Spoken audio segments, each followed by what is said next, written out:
Sí, gracias, señor presidente. Esta semana le envié al vicepresidente de la República y a la ministra del Transporte una carta con una argumentación técnica sobre el problema de los taxis y la movilidad y de Uber aquí en Bogotá. Y ahí más o menos lo que digo es esto, que en todo el mundo hay líos de movilidad, del tránsito en las grandes ciudades, y que hay por supuesto quejas en todas las ciudades del mundo en relación con el servicio de taxis. Y por supuesto esas quejas deben atenderse, ese no es, digamos, lo que yo quiero debatir. Lo que quiero insistir es en señalar que los problemas de la movilidad urbana son tremendamente complejos, porque mientras los automóviles, los vehículos crecen y crecen, las vías se mantienen iguales o crecen en una proporción inferior, lo que tiende a crear todo tipo de dificultades.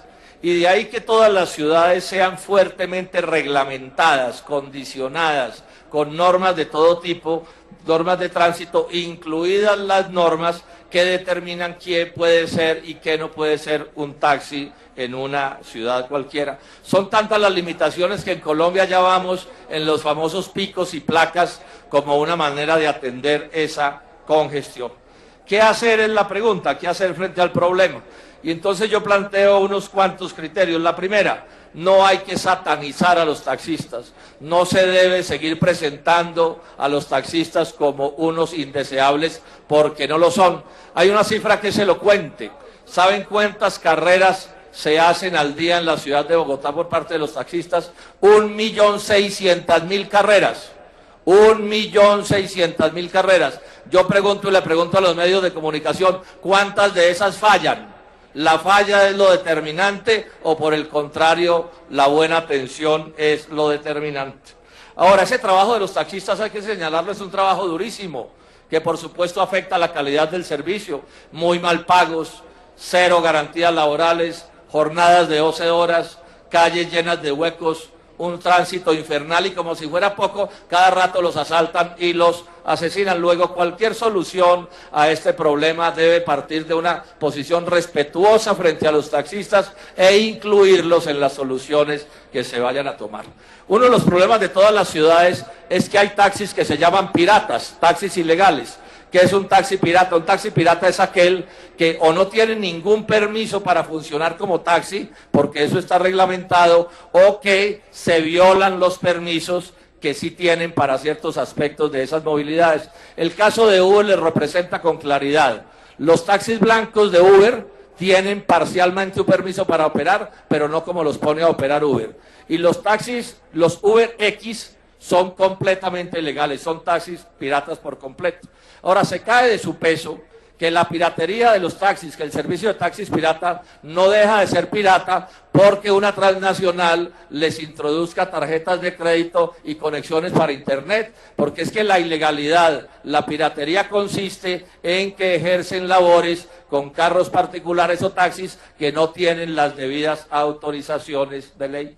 Dice quien fuera mi abogado en mi oficina, Manuel Sarmiento, que el trabajo de Uber también es ilegal. O sea, es ilegal la piratería, que consiste en recoger un pasajero y montarlo en un taxi ilegal, o que ejerce funciones ilegales, y es ilegal la acción de Uber de promover y conectar una acción que está al margen de la ley.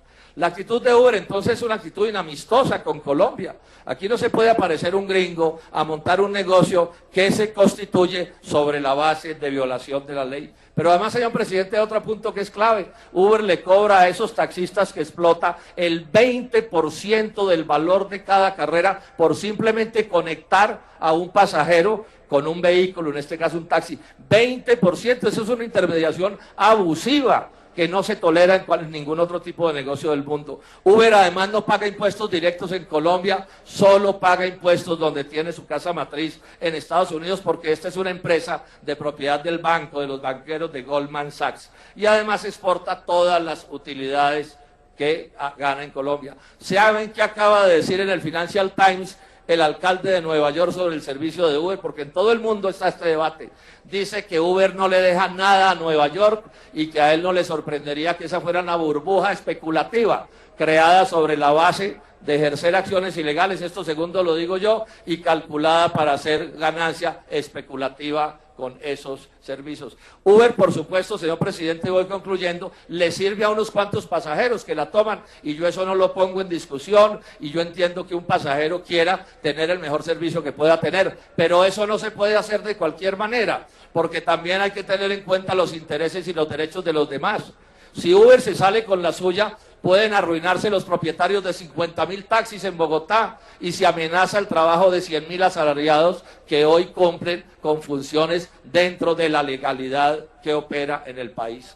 Pero además Uber, de seguir como va, podría terminar creando caos en la ciudad, porque a lo que aspira Uber es a que no haya normas para ejercer el servicio de taxis en Bogotá o en cualquier ciudad de Colombia, que cualquier persona, el que quiera, mientras tenga un carro particular, pueda hacer lo que se le dé la gana, por supuesto que conectado con ella, pero yo les pregunto a quienes son tan entusiastas de este servicio, ¿y por qué entonces no se autoriza que cada persona pueda poner un taxi simplemente por ponerle un letrerito en la ventana o lo que sea, para que en esa medida ejercer su función?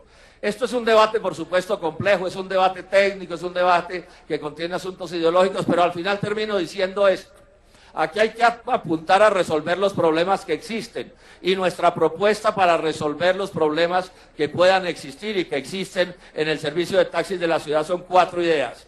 Primera, que nadie pueda violar la ley, nadie, que todo el mundo se someta a la ley, los unos y los otros.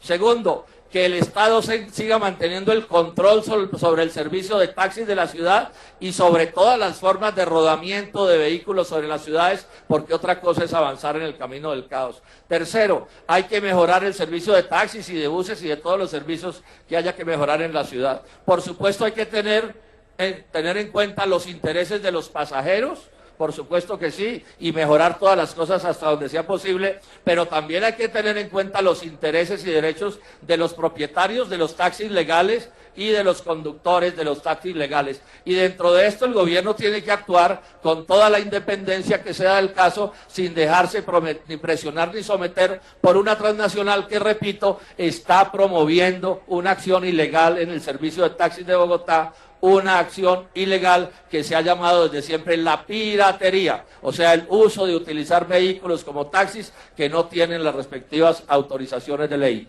Muchas gracias, señor presidente.